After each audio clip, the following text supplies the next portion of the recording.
네, 안녕하세요. 월트가의 이정엽입니다. 아직도 저를 모르시는 분들이 너무나 많기 때문에 저에 대한 간단한 소개를 해드리고 시작을 해보도록 하겠습니다. 저는 현재 뉴욕 월가에 있는 한 뮤추얼 펀드에서 주식 애널리스트로 일을 하고 있고요. 제가 이 채널을 만든 이유는 한국에서 이제 주식을 하시는 분들이 점점 많아지는데 아직도 주식을 도박처럼 하시는 분들이 많이 있잖아요. 그래서 그런 분들을 위해서 혹은 주식을 배우고 싶은데 부담 없이 쉽게 배울 수 있는 그런 것들을 못 찾은 분들을 위해서 제가 조금이나마 도움이 되면 좋을 것 같아서 이 채널을 시작하게 되었습니다. 이번 영상의 주제는 보시다시피 PER의 개념 정리예요. PER이라는 단어를 들어보신 분들은 많을 거라고 생각을 해요. 심지어 주식을 분석하시면서 하시는 분들이 아니고 차트를 보시면서 하시는 분들도 오고 가다가 PER이라는 단어를 흔히 보셨을 거라고 생각을 합니다. PER이라는 단어를 처음 보신 분들은 아마도 주식을 이제 막 시작하시는 분들이거나 아니면은 아직 주식에 대해서 모르시는 분들이기 때문에 그런 분들에게는 이 영상이 굉장히 도움이 될 거라고 생각을 하고요. PER을 아시는 분들도 만약에 제가 여러분들에게 PER의 개념에 대해서 한번 설명을 주세요 라고 물어본다면 의외로 쉽게 대답을 못 하시는 분들이 많을 거라고 생각을 해요. 그리고 그도 그럴 것이 이 PER이라는 단어가 많이 쓰이는 데 비해서 개념이 그렇게 쉽지는 않아요. 그래서 제가 이 영상을 통해서 PER의 개념 정리를 한번 해드릴게요. 그리고 이 영상을 시작으로 제가 여러분들이 기업 분석을 하실 때 도움이 될 만한 내용들을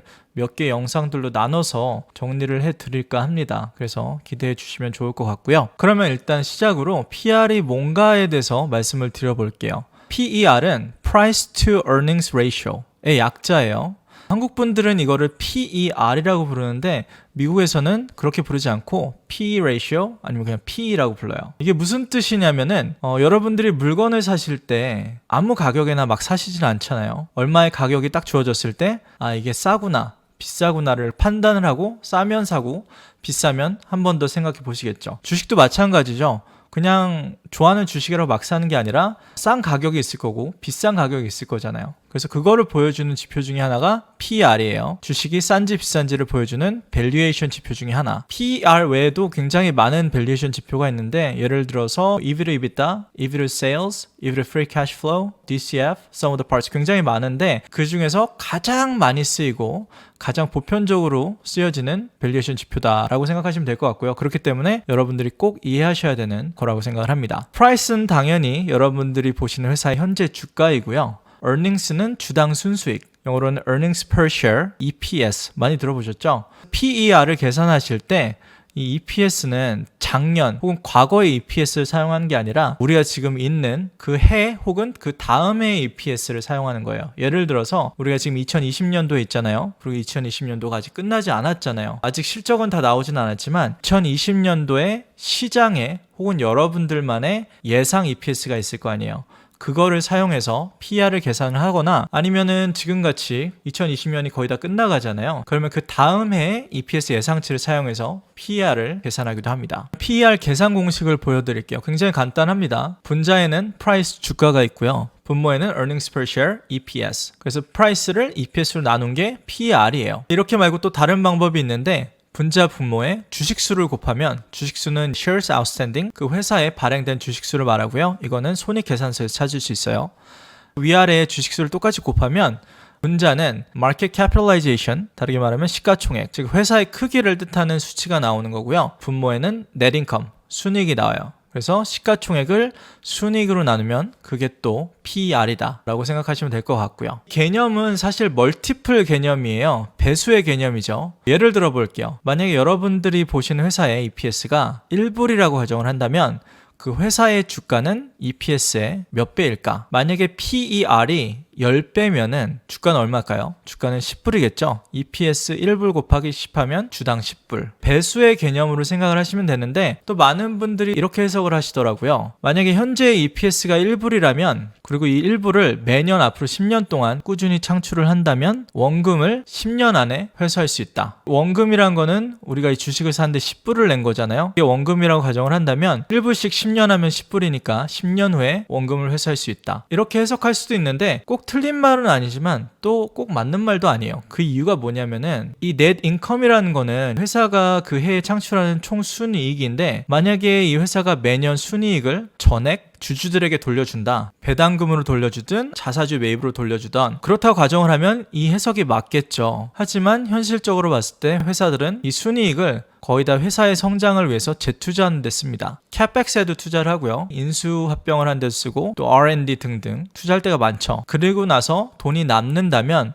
그 남는 현금 흐름, free cash flow라고 불러요. 그 남은 현금 흐름에서 얼마를 디비덴드, 배당금이나 자사주 매입으로 혹은 빚을 갚는 데 쓰는 거죠. 그래서 이 해석이 틀린 말은 아니지만 또 꼭 정확한 말도 아니다 라는 걸 말씀을 드리고 싶었어요. 그래서 PER은 너무 어렵게 생각하지 마시고 멀티플, 배수의 개념으로 생각하시면 쉬울 것 같아요. 여기까지가 PER의 간단한 개념 정리였는데 아직도 이게 와닿지 않을 거예요. 그래서 실제 예를 들어서 현존하는 회사를 가지고 설명을 해보겠습니다. Intuitive Surgical이라는 회사는 제가 굉장히 좋아하는 회사인데 티커는 ISRG예요. 그리고 제가 저번에 올린 경제적 자유를 가져다줄 회사들의 5가지 특징이라는 영상에서도 언급했던 회사인데 이 회사를 가지고 한번 설명을 해보겠습니다. 간단하게 설명을 드리면 Intuitive Surgical은 수술용 로봇 시장을 개척한 회사이고요. 아직까지 거기를 독점하고 있는 회사예요. 이 사진은 이 회사가 파는 다빈치 시스템이라는 수술용 로봇이에요. 여기는 다빈치 SI라고 되어 있는데 이건 옛날 버전이고 가장 최신 버전은 다빈치 XI예요. 이 기계의 특징은 뭐냐면 이분이 서전이세요. 수술을 집행하시는 집도이신데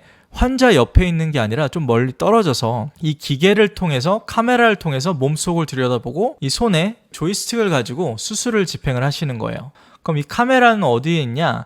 이 3가지 막대기가 있잖아요. 이게 지금 몇 개의 구멍을 통해서 몸속에 들어가 있어요. 이 안에 카메라가 있고 이 안에 있는 것들이 수술을 집행을 하는 거죠. 여러분들이 생각하시는 수술은 보통 개복 수술이에요. 몸을 짠 다음에 몸을 열어서 그 안에 수술을 하고 꿰매서 닫는 거죠. 근데 그 수술의 단점은 뭐냐면 일단은 상처가 많이 남고 또 회복 수술이 굉장히 길어요. 그에 반해서 이 로봇 수술의 장점은 3개 정도 작은 구멍을 뚫어서 수술을 하기 때문에 일단 상처가 많이 남지 않고요. 또 그렇기 때문에 회복 속도가 굉장히 빨라요. 수술하시는 분 입장에서도 원래 개복 수술은 굉장히 길거든요. 보통 4-5시간이 된다고 가정을 하면 계속 서서 수술을 해야 되기 때문에 굉장히 피곤합니다. 보시다시피 이 다빈치 수술은 앉아서 하실 수 있고 그리고 또 손떨림을 방지를 할 수가 있어요. 그래서 굉장히 장점이 많은 대신에 단점은 비싸다. 그거를 아시면 될 것 같고요. 이 회사를 가지고 PER의 예를 들어볼게요. 현재가가 738불이라고 가정을 하고 2020년도에 시장의 이 회사의 EPS 예상치가 9불이라고 가정을 해봅시다. 그러면 PER은 얼마일까요? Price 나누기 EPS 하면은 82배예요. 여기서 여러분들이 생각하셔야 되는 거는 과연 82배가 싼 건지 비싼 건지를 생각하셔야 되겠죠. 우선 이 배수, 이 PE가 높으면 비싸고 낮으면 싸다. 이거는 아실 수 있을 거예요. 그런데 높은지 낮은지를 알려면 비교할 대상이 필요하잖아요. 기준점이 필요해요. 크게 3가지 기준점에 대해서 제가 간단히 설명을 해드려 볼게요. 첫 번째는 시장, 마켓의 PE와 비교를 해보는 겁니다. 예를 들어서 S&P 500 아니면은 코스피 코스닥의 PE를 가지고 비교를 해보는 거예요. 시장보다 높으면 비싸고 시장보다 낮으면 싸다. 이렇게 생각하실 수 있겠죠. 두 번째는 여러분들이 보시는 주식의 과거 평균 PER을 가지고 비교를 해보시는 거고, 세 번째는 경쟁사 혹은 그 산업의 평균 PER과 비교를 해보시는 겁니다. 조심해야 될 것이 꽤 있는데 하나하나 설명을 드려볼게요. 첫 번째는 마켓의 PER과 비교하는 건데 우선 S&P 500의 PER을 계산을 해야 되잖아요. 이 링크를 타고 들어가 보시면 이 차트가 나와요. 이 차트를 보시면은 현재 PE 레이쇼가 35배라고 되어 있네요. 이 차트는 거의 1870년부터 이렇게 그려지는 건데 보시다시피 지금 35배가 지난 140년 동안 비교해봤을 때 굉장히 높다라는 걸 알 수 있어요. 지금이 굉장히 비싸구나 라고 생각하실 수도 있죠. 아무튼 S&P 500의 PR은 35배다. 그럼 여기서 멈추는 게 아니라 이 인덱스에 회사 500개가 들어가 있잖아요. 그럼 이 회사들은 과연 매출 성장률과 마진율이 얼마나 될까라는 걸 생각을 해보셔야 돼요. 제가 찾아봤는데 작년 기준으로 봤을 때 이 회사들의 평균 매출 성장률은 한 3% 정도가 됐고요. 순수익률은 11%였어요. 그럼 이거와 우리가 지금 보고 있는 Intuitive Surgical의 수치를 비교를 해봐야 되겠죠. 2019년 기준으로 봤을 때 ISRG는 매출 성장률이 20%였어요. 순수익률은 34%. 보시다시피 시장보다 훨씬 더 빠르게 성장하고 훨씬 더 많은 이익을 남기는 회사잖아요. 그래서 훨씬 더 좋은 회사란 걸 알 수 있죠. 그러면 PER이 높아야 될까요? 낮아야 될까요? 당연히 35배보다는 높게 거래되는 게 맞겠죠. 그래서 여러분들이 82배인데 시장은 35배로 거래되니까 인티리어 서지컬은 비싸다. 그래서 사면 안 된다. 이런 잘못된 판단은 피하시라고 말씀을 드리고 싶고요. 물론 82배란 게 여전히 높을 수도 있어요. 이 회사를 봤더니 시장은 35배고 이거보다 높게 거래되는 건 맞지만 한 50배 정도가 적당하지 82배는 너무 비싸다. 이런 결과를 도출해 내실 수도 있죠. 그래서 이런 말이 있잖아요. 주식 투자는 수학이 아니다. 수학에서는 1 더하기 1은 2고 2 더하기 2는 4지만 주식에서는 딱 그렇게 정해져 있는 게 아니에요. 그래서 가끔씩은 굉장한 창의력도 필요하고요. 답이 쉽게 도출되는 그런 건 아니다. 그래서 주식이 어려운 것 같아요.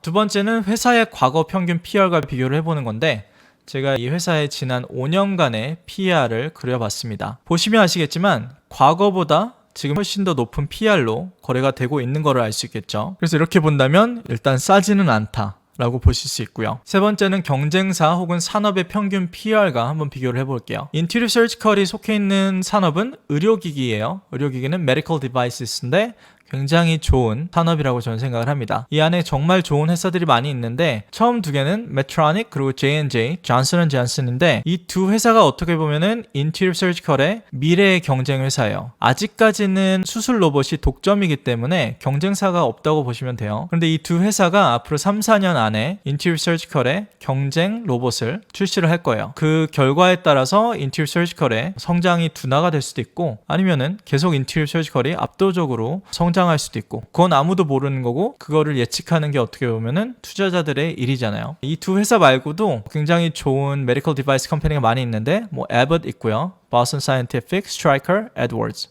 근데 여기서 포인트는 그 어떤 회사와 비교해 봐도 인티리어 서지컬의 PE가 일단은 압도적으로 높다라는 걸 알 수 있고 다만 성장률과 마진율을 비교해 봐도 인티리어 서지컬이 다른 회사들보다 또 압도적으로 높기 때문에 P가 높은 게 꼭 비싸다고는 볼 수 없다. 이 말을 드리고 싶었습니다. 여러분들이 PR을 계산하고 해석하기 위해서 필요한 것들이 몇 가지가 있는데 당연히 첫 번째는 그 회사의 주가겠죠. 두 번째는 미래 EPS 예측. 그리고 이거는 손익계산서에서 나오는 건데 손익계산서를 만들고 읽는 방법에 대해서도 영상을 따로 찍어서 설명을 해드리겠습니다. 세 번째가 어떻게 보면 가장 중요한 건데 여러분들이 보시는 회사의 성장률과 마진율에 대한 여러분들만의 의견이 있어야 돼요. 앞으로 성장률은 어떻게 될 거고 마진율은 어떻게 증가하거나 감소할 거다. 이런 의견이 있어야 되고요. 그 외에도 경영진에 대한 여러분만의 의견, 그 산업이 매력적인지 아닌지, 경쟁은 얼마나 심한지, 그 회사의 현금 흐름이 얼마나 좋은지, 그리고 부채 비율은 얼마가 되는지 등등 이런 것들에 대해서